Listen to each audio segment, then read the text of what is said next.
Mummy ने बनाए, हम बारिश में बैट बॉल की।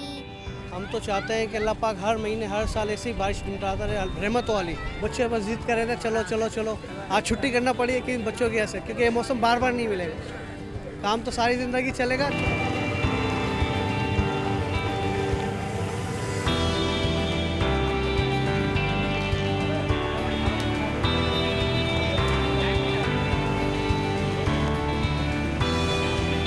बारिश हो तो घर पे अच्छे अच्छे पकवान बन रहे हैं, बाहर भी लोग खाने के लिए आउटिंग के लिए जा रहे हैं, लेकिन ये कि केएमसी वालों के इंतजाम अच्छे नहीं हैं। आप ये सारा देख रहे हैं। उसी तरह से गवर्नमेंट को भी देखना चाहिए कि कहाँ का क्या काम करवाने चाहिए। हम लोगों में 2 दिन से मुसलसल बारिश हो रही है। ये अलग बात है कि कभी सहमत भी बन जाती है। अभी पानी हम लोग वहाँ से आए तब पानी था, लेकिन यह है कि हमने पकोड़े बनाए, समोसे, बाहर से हमने नाश्ता किया, तो काफ़ी इंजॉय किया हमने, काफ़ी मज़ा आया।